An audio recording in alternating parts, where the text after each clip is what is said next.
Welcome back to Whispered Pages. Tonight's story begins at a church door, where a man steps into a carriage and vanishes forever. No farewell, no explanation, no body, just an empty street and a woman left standing in her wedding clothes. Days later, she comes to Baker Street with nothing but questions and a handful of letters that feel wrong in the hand. The words are tender, the promise is sincere, but the ink tells another story. Sherlock Holmes listens. He watches the gloves. He studies the typewritten signature. And he realizes something chilling. This man did not disappear. He was never who he claimed to be. Because in this case, the greatest crime is not betrayal. It is the theft of identity itself.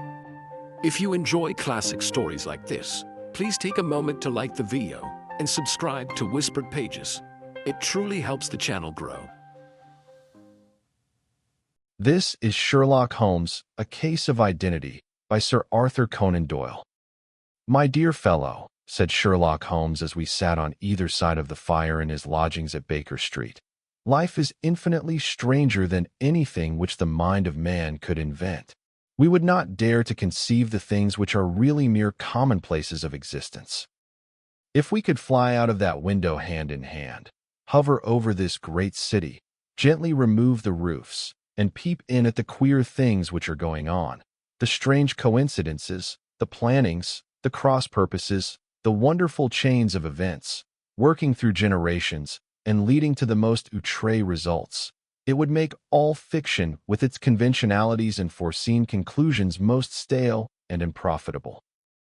And yet I am not convinced of it," I answered.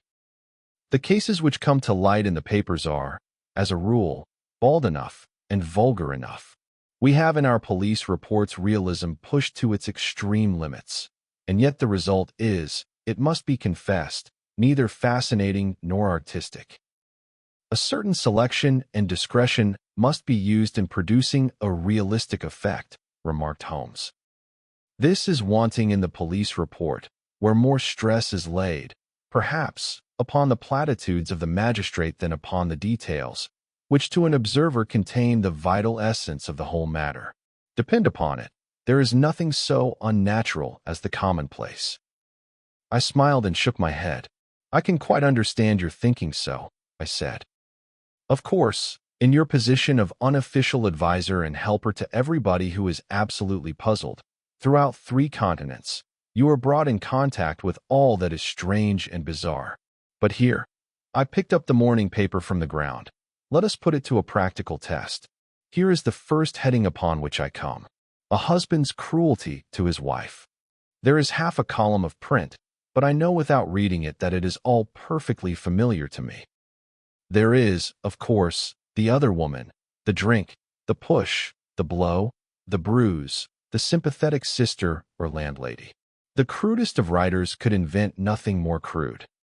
Indeed, your example is an unfortunate one for your argument," said Holmes, taking the paper and glancing his eye down it. "This is the Dundas separation case, and, as it happens, I was engaged in clearing up some small points in connection with it. The husband was a teetotaler, there was no other woman, and the conduct complained of was that he had drifted into the habit of winding up every meal by taking out his false teeth and hurling them at his wife, which, you will allow, is not an action likely to occur to the imagination of the average storyteller. Take a pinch of snuff, doctor, and acknowledge that I have scored over you in your example." He held out his snuff-box of old gold, with a great amethyst in the center of the lid. Its splendor was in such contrast to his homely ways and simple life that I could not help commenting upon it. "Ah," said he, "I forgot that I had not seen you for some weeks. It is a little souvenir from the King of Bohemia in return for my assistance in the case of the Irene Adler papers." "And the ring?" I asked, glancing at a remarkable brilliant which sparkled upon his finger. "It was from the reigning family of Holland, though the matter in which I served them was of such delicacy that I cannot confide it even to you, who have been good enough to chronicle 1 or 2 of my little problems." "And have you any on hand just now?" I asked with interest. "Some 10 or 12, but none which present any feature of interest. They are important, you understand, without being interesting. Indeed, I have found that it is usually in unimportant matters that there is a field for the observation, and for the quick analysis of cause and effect which gives the charm to an investigation. The larger crimes are apt to be the simpler, for the bigger the crime the more obvious, as a rule, is the motive.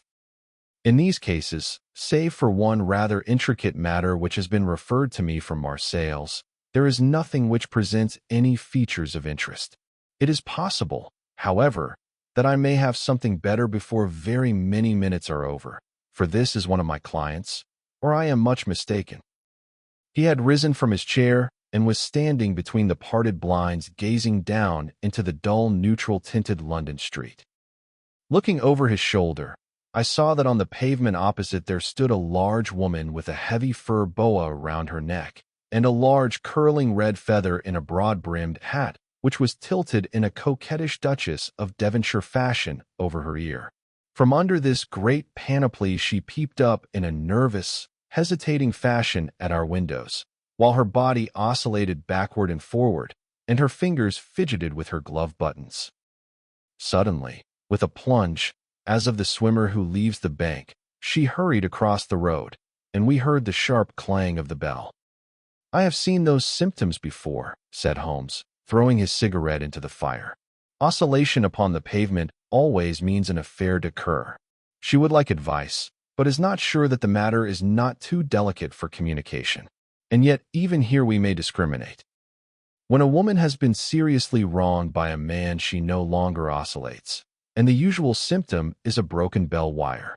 Here we may take it that there is a love matter, but that the maiden is not so much angry as perplexed or grieved. But here she comes in person to resolve our doubts." As he spoke, there was a tap at the door, and the boy in buttons entered to announce Miss Mary Sutherland, while the lady herself loomed behind his small black figure like a full-sailed merchantman behind a tiny pilot boat.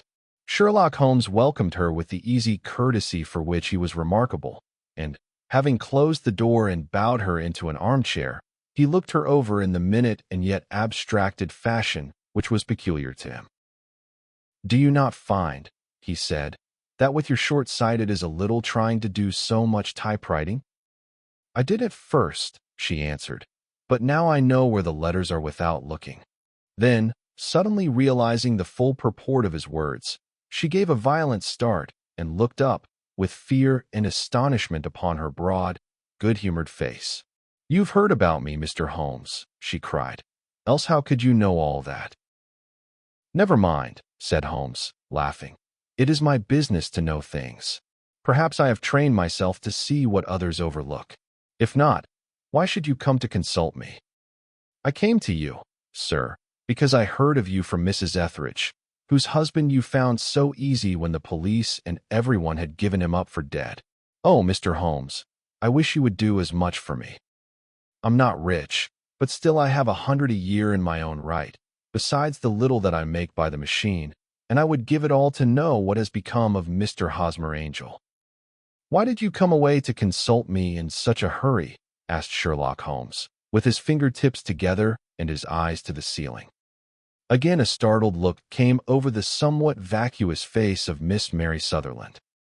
"Yes, I did bang out of the house," she said, "for it made me angry to see the easy way in which Mr. Windibank, that is, my father, took it all.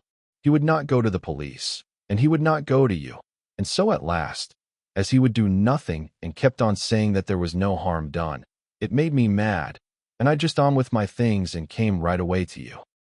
"Your father," said Holmes. "Your stepfather, surely, since the name is different." "Yes, my stepfather. I call him father, though it sounds funny, too, for he is only 5 years and 2 months older than myself."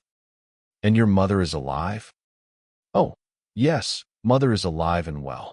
I wasn't best pleased, Mr. Holmes, when she married again so soon after father's death, and a man who was nearly 15 years younger than herself. Father was a plumber in the Tottenham Court Road, and he left a tidy business behind him, which mother carried on with Mr. Hardy, the foreman, but when Mr. Windibank came he made her sell the business, for he was very superior, being a traveler in wines. They got £4,700 for the goodwill and interest, which wasn't near as much as father could have got if he had been alive. I had expected to see Sherlock Holmes impatient under this rambling and inconsequential narrative, but, on the contrary, he had listened with the greatest concentration of attention. "Your own little income," he asked, "does it come out of the business?" "Oh, no, sir. It is quite separate and was left me by my Uncle Ned in Auckland. It is in New Zealand stock, paying 4.5%. £2,500 was the amount, but I can only touch the interest." "You interest me extremely," said Holmes. "And since you draw so large a sum as 100 a year, with what you earn into the bargain, you no doubt travel a little and indulge yourself in every way. I believe that a single lady can get on very nicely upon an income of about £60. I could do with much less than that, Mr. Holmes, but you understand that as long as I live at home, I don't wish to be a burden to them, and so they have the use of the money just while I am staying with them. Of course, that is only just for the time. Mr. Windibank draws my interest every quarter and pays it over to mother, and I find that I can do pretty well with what I earn at typewriting. It brings me twopence a sheet, and I can often do from 15 to 20 sheets in a day." "You have made your position very clear to me," said Holmes. "This is my friend, Dr. Watson, before whom you can speak as freely as before myself. Kindly tell us now all about your connection with Mr. Hosmer Angel." A flush stole over Miss Sutherland's face, and she picked nervously at the fringe of her jacket. "I met him first at the gasfitters' ball," she said. "They used to send father tickets when he was alive, and then afterwards they remembered us and sent them to mother. Mr. Windibank did not wish us to go. He never did wish us to go anywhere. He would get quite mad if I wanted so much as to join a Sunday school treat. But this time I was set on going, and I would go, for what right had he to prevent? He said the folk were not fit for us to know, when all father's friends were to be there. And he said that I had nothing fit to wear, when I had my purple plush that I had never so much as taken out of the drawer. At last, when nothing else would do, he went off to France upon the business of the firm, but we went, mother and I, with Mr. Hardy, who used to be our foreman, and it was there I met Mr. Hosmer Angel." "I suppose," said Holmes, "that when Mr. Windibank came back from France he was very annoyed at your having gone to the ball." "Oh, well, he was very good about it. He laughed, I remember, and shrugged his shoulders, and said there was no use denying anything to a woman, for she would have her way." "I see. Then at the gasfitters' ball you met, as I understand, a gentleman called Mr. Hosmer Angel." "Yes, sir. I met him that night, and he called next day to ask if we had got home all safe, and after that we met him, that is to say, Mr. Holmes, I met him twice for walks, but after that father came back again, and Mr. Hosmer Angel could not come to the house any more." "No. Well, you know father didn't like anything of the sort. He wouldn't have any visitors if he could help it, and he used to say that a woman should be happy in her own family circle. But then, as I used to say to mother, a woman wants her own circle to begin with, and I had not got mine yet. But how about Mr. Hosmer Angel? Did he make no attempt to see you?" "Well, father was going off to France again in a week, and Hosmer wrote and said that it would be safer and better not to see each other until he had gone. We could write in the meantime, and he used to write every day. I took the letters in the morning, so there was no need for father to know." "Were you engaged to the gentleman at this time?" "Oh, yes, Mr. Holmes. We were engaged after the first walk that we took. Hosmer, Mr. Angel, was a cashier in an office in Leadenhall Street, and—" "What office?" "That's the worst of it, Mr. Holmes, I don't know." "Where did he live, then?" "He slept on the premises." "And you don't know his address?" "No, except that it was Leadenhall Street." "Where did you address your letters, then?" "To the Leadenhall Street post office, to be left till called for. He said that if they were sent to the office he would be chaffed by all the other clerks about having letters from a lady, so I offered to typewrite them, like he did his, but he wouldn't have that, for he said that when I wrote them they seemed to come from me, but when they were typewritten he always felt that the machine had come between us." That will just show you how fond he was of me, Mr. Holmes, and the little things that he would think of. It was most suggestive, said Holmes. It has long been an axiom of mine that the little things are infinitely the most important. Can you remember any other little things about Mr. Hosmer Angel? He was a very shy man, Mr. Holmes. He would rather walk with me in the evening than in the daylight, for he said that he hated to be conspicuous. Very retiring and gentlemanly he was. Even his voice was gentle. He'd had the quinsy and swollen glands when he was young, he told me, and it had left him with a weak throat and a hesitating, whispering fashion of speech. He was always well dressed, very neat and plain, but his eyes were weak, just as mine are, and he wore tinted glasses against the glare. Well, and what happened when Mr. Windibank, your stepfather, returned to France? Mr. Hosmer Angel came to the house again and proposed that we should marry before father came back. He was in dreadful earnest and made me swear, with my hands on the testament, that whatever happened I would always be true to him. Mother said he was quite right to make me swear, and that it was a sign of his passion. Mother was all in his favor from the first, and was even fonder of him than I was. Then, when they talked of marrying within the week, I began to ask about father. But they both said never to mind about father, but just to tell him afterwards, and mother said she would make it all right with him. I didn't quite like that, Mr. Holmes. It seemed funny that I should ask his leave, as he was only a few years older than me, but I didn't want to do anything on the sly. So I wrote to father at Bordeaux, where the company has its French offices, but the letter came back to me on the very morning of the wedding. It missed him then? Yes, sir, for he had started to England just before it arrived. Huh, that was unfortunate. Your wedding was arranged, then, for the Friday. Was it to be in church? Yes, sir, but very quietly. It was to be at St. Saviour's, near King's Cross, and we were to have breakfast afterwards at the St. Pancras Hotel. Hosmer came for us in a hansom, but as there were two of us he put us both into it, and stepped himself into a four-wheeler, which happened to be the only other cab in the street. We got to the church first, and when the four-wheeler drove up we waited for him to step out, but he never did, and when the cabman got down from the box and looked there was no one there. The cabman said that he could not imagine what had become of him, for he had seen him get in with his own eyes. That was last Friday, Mr. Holmes, and I have never seen or heard anything since then to throw any light upon what became of him. It seems to me that you have been very shamefully treated, said Holmes. Oh, no, sir.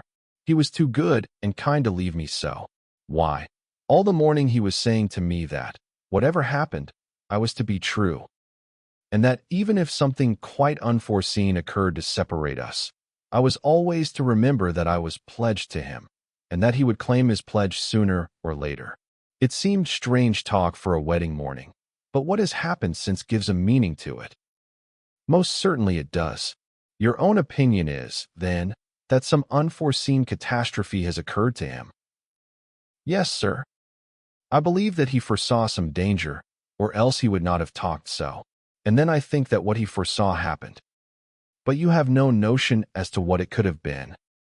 None. One more question. How did your mother take the matter? She was angry, and said that I was never to speak of the matter again. And your father? Did you tell him? Yes, and he seemed to think, with me, that something had happened, and that I should hear of Hosmer again.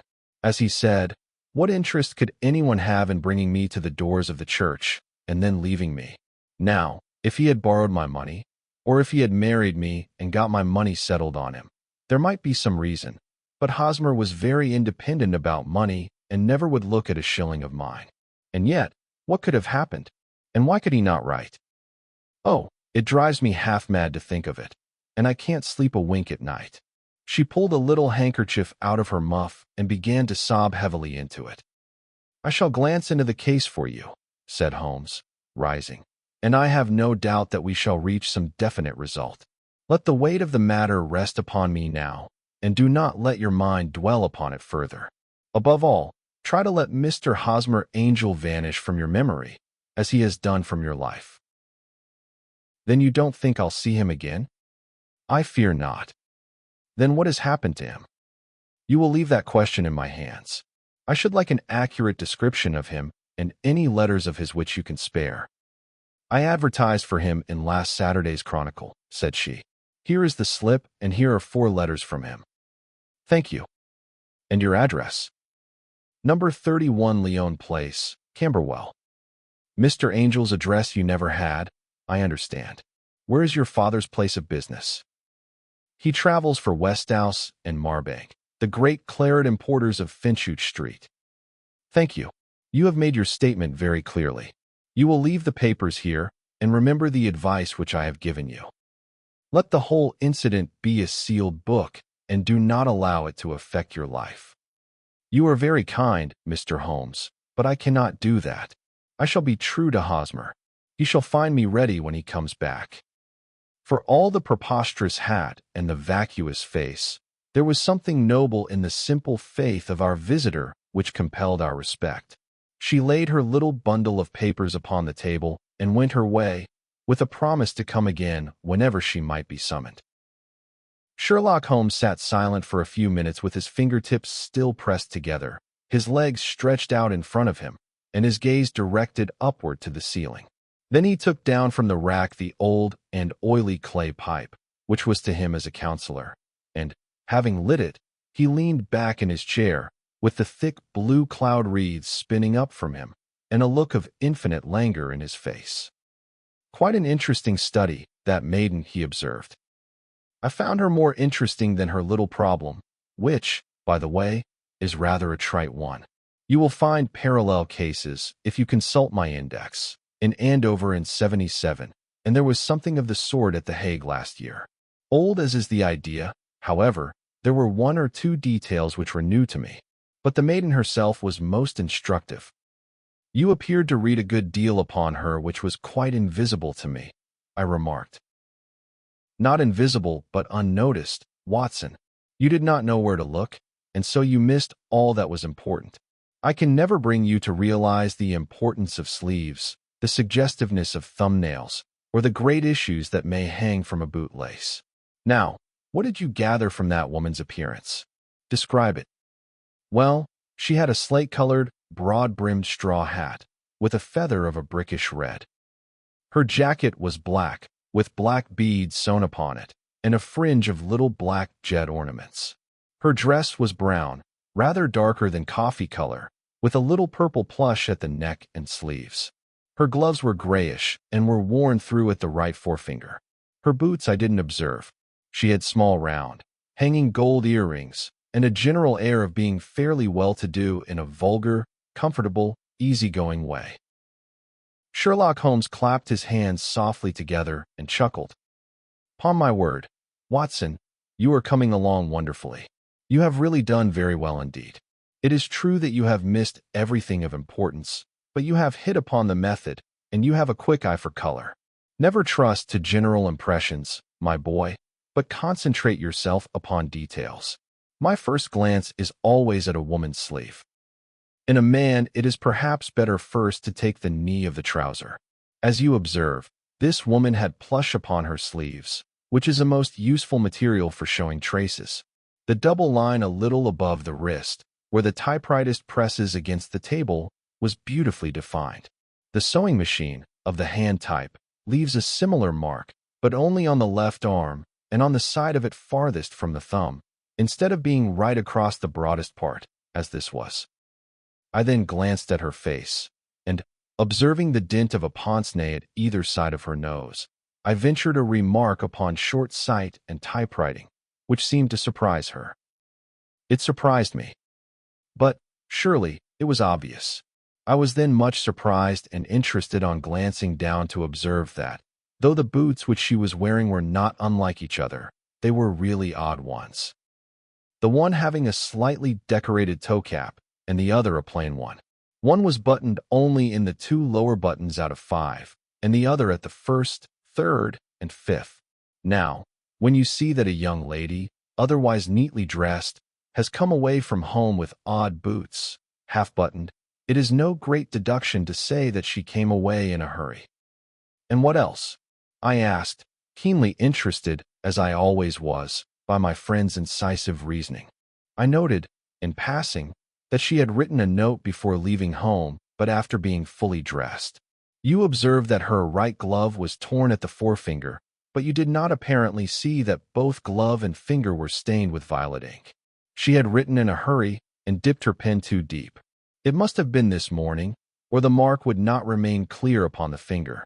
All this is amusing, though rather elementary, but I must go back to business, Watson.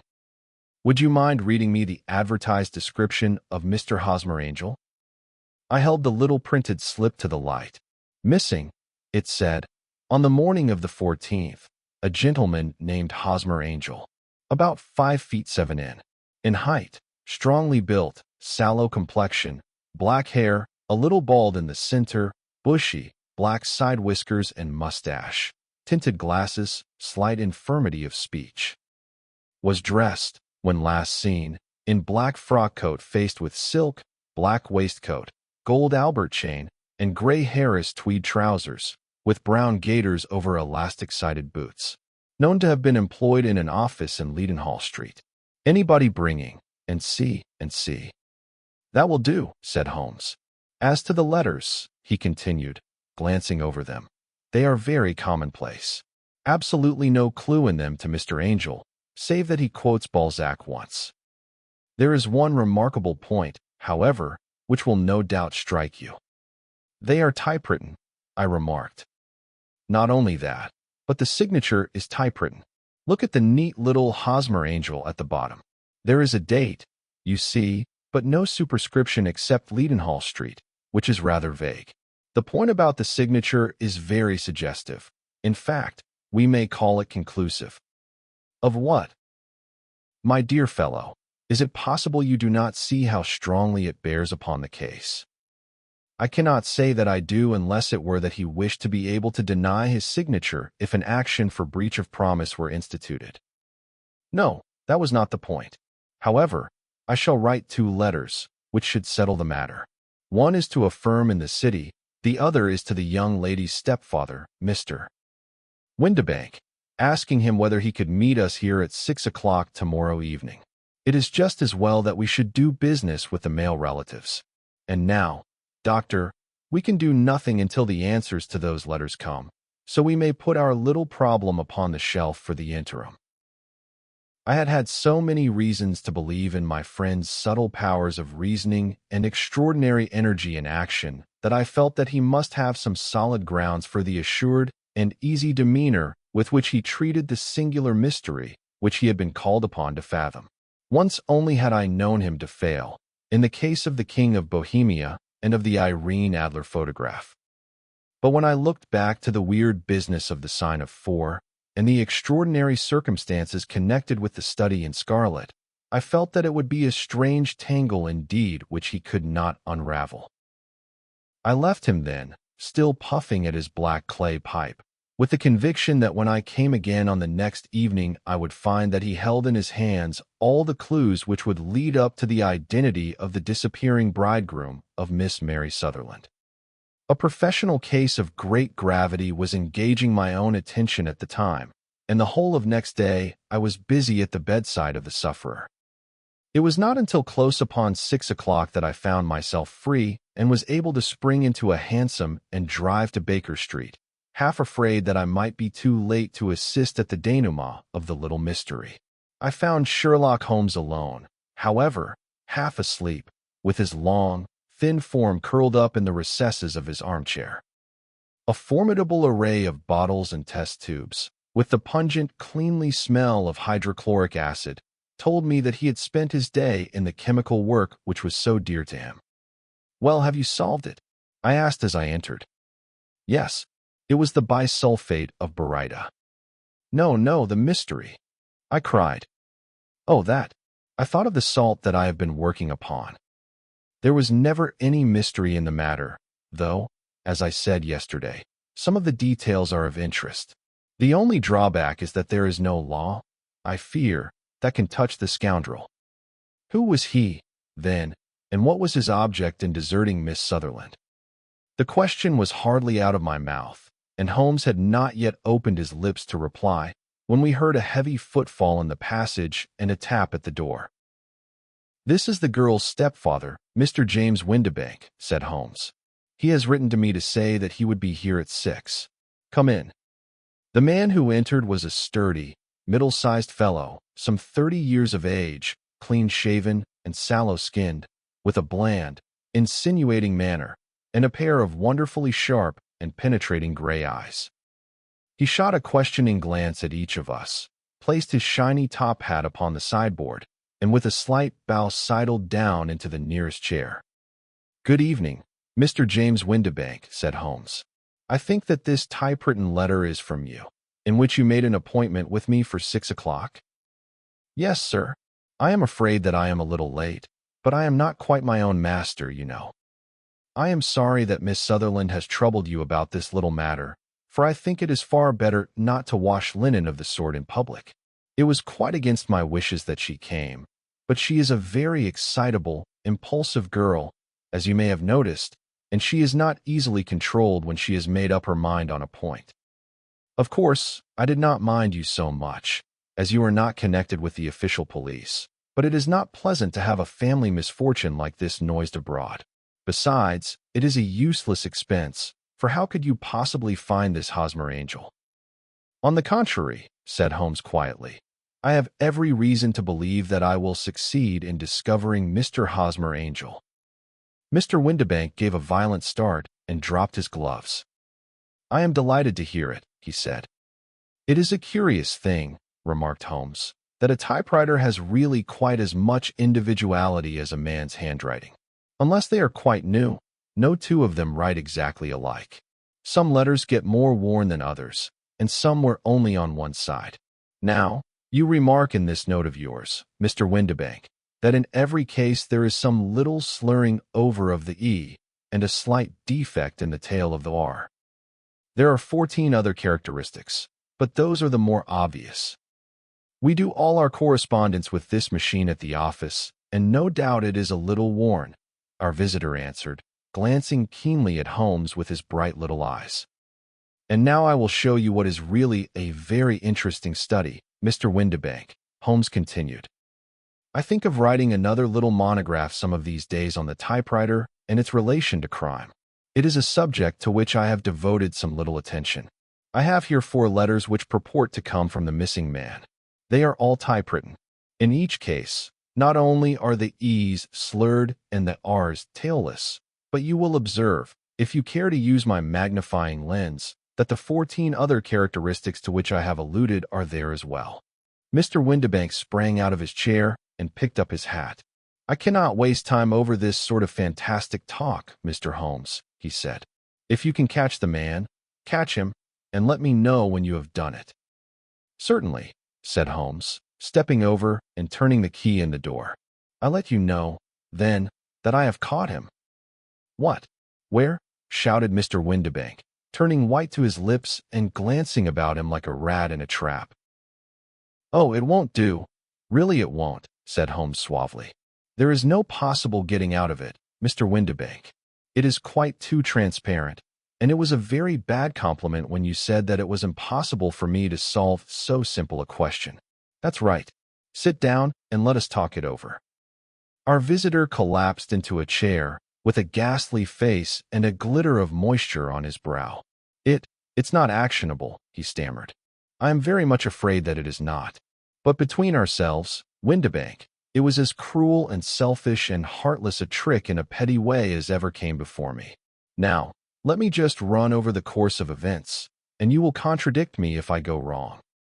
The man sat huddled up in his chair, with his head sunk upon his breast, like one who is utterly crushed. Holmes stuck his feet up on the corner of the mantelpiece and, leaning back with his hands in his pockets, began talking, rather to himself, as it seemed, than to us. "The man married a woman very much older than himself for her money," said he, "and he enjoyed the use of the money of the daughter as long as she lived with them. It was a considerable sum for people in their position, and the loss of it would have made a serious difference. It was worth an effort to preserve it. The daughter was of a good, amiable disposition, but affectionate and warm-hearted in her ways, so that it was evident that with her fair personal advantages and her little income, she would not be allowed to remain single long. Now her marriage would mean, of course, the loss of 100 a year. So what does her stepfather do to prevent it? He takes the obvious course of keeping her at home and forbidding her to seek the company of people of her own age. But soon he found that that would not answer forever. She became restive, insisted upon her rights, and finally announced her positive intention of going to a certain ball. What does her clever stepfather do then? He conceives an idea more creditable to his head than to his heart. With the connivance and assistance of his wife, he disguised himself, covered those keen eyes with tinted glasses, masked the face with a mustache and a pair of bushy whiskers, sunk that clear voice into an insinuating whisper, and doubly secure on account of the girl's short sight, he appears as Mr. Hosmer Angel and keeps off other lovers by making love himself. It was only a joke at first, groaned our visitor. We never thought that she would have been so carried away. Very likely not. However that may be, the young lady was very decidedly carried away, and, having quite made up her mind that her stepfather was in France, the suspicion of treachery never for an instant entered her mind.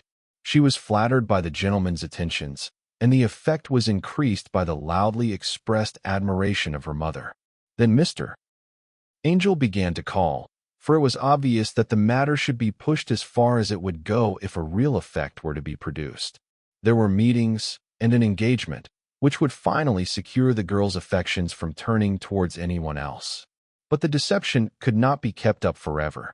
These pretended journeys to France were rather cumbrous.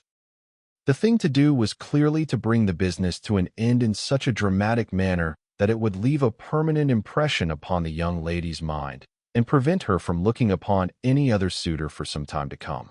Hence those vows of fidelity exacted upon a testament, and hence also the allusions to a possibility of something happening on the very morning of the wedding. James Windibank wished Miss Sutherland to be so bound to Hosmer Angel and so uncertain as to his fate, that for 10 years to come, at any rate, she would not listen to another man. As far as the church door he brought her, and then, as he could go no farther, he conveniently vanished away by the old trick of stepping in at one door of a four-wheeler and out at the other. I think that was the chain of events, Mr. Windibank. Our visitor had recovered something of his assurance while Holmes had been talking, and he rose from his chair now with a cold sneer upon his pale face. "It may be so, or it may not, Mr. Holmes," said he. "But if you are so very sharp, you ought to be sharp enough to know that it is you who are breaking the law now, and not me. I have done nothing actionable from the first, but as long as you keep that door locked, you lay yourself open to an action for assault and illegal constraint. The law cannot, as you say, touch you," said Holmes, unlocking and throwing open the door. "Yet there never was a man who deserved punishment more. If the young lady has a brother or a friend, he ought to lay a whip across your shoulders. By Jove," he continued, flushing up at the sight of the bitter sneer upon the man's face, "it is not part of my duties to my client, but here's a hunting crop handy, and I think I shall just treat myself to." He took 2 swift steps to the whip, but before he could grasp it, there was a wild clatter of steps upon the stairs, the heavy hall door banged, and from the window we could see Mr. James Windibank running at the top of his speed down the road. "There's a cold-blooded scoundrel," said Holmes, laughing, as he threw himself down into his chair once more. "That fellow will rise from crime to crime until he does something very bad, and ends on a gallows. The case has, in some respects, been not entirely devoid of interest. I cannot now entirely see all the steps of your reasoning," I remarked. "Well, of course it was obvious from the first that this Mr. Hosmer Angel must have some strong object for his curious conduct, and it was equally clear that the only man who really profited by the incident, as far as we could see, was the stepfather. Then the fact that the 2 men were never together, but that the one always appeared when the other was away, was suggestive. So were the tinted spectacles and the curious voice, which both hinted at a disguise, as did the bushy whiskers. My suspicions were all confirmed by his peculiar action in typewriting his signature, which, of course, inferred that his handwriting was so familiar to her that she would recognize even the smallest sample of it. You see, all these isolated facts, together with many minor ones, all pointed in the same direction. And how did you verify them? Having once spotted my man, it was easy to get corroboration. I knew the firm for which this man worked. Having taken the printed description, I eliminated everything from it which could be the result of a disguise, the whiskers, the glasses, the voice, and I sent it to the firm with the request that they would inform me whether it answered to the description of any of their travelers. I had already noticed the peculiarities of the typewriter, and I wrote to the man himself at his business address asking him if he would come here. As I expected, his reply was typewritten and revealed the same trivial but characteristic defects. The same post brought me a letter from Westhouse and Marbank, of Finchage Street, to say that the description tallied in every respect with that of their employee, James Windibank. Voila tout. And Miss Sutherland? If I tell her, she will not believe me. You may remember the old Persian saying, "There is danger for him who taketh the tiger cub, and danger also for whoso snatches a delusion from a woman." There is as much sense in Hafiz as in Horace, and as much knowledge of the world. Thank you for listening to A Case of Identity, a Sherlock Holmes audiobook by Arthur Conan Doyle. If you enjoyed this story, please take a moment to like the video and subscribe to Whispered Pages. It helps the channel grow and allows me to bring you more classic literature like this. I'd also love to hear your thoughts. What did you think of this case? Leave a comment below and join the conversation. Until next time, thank you for listening and happy reading.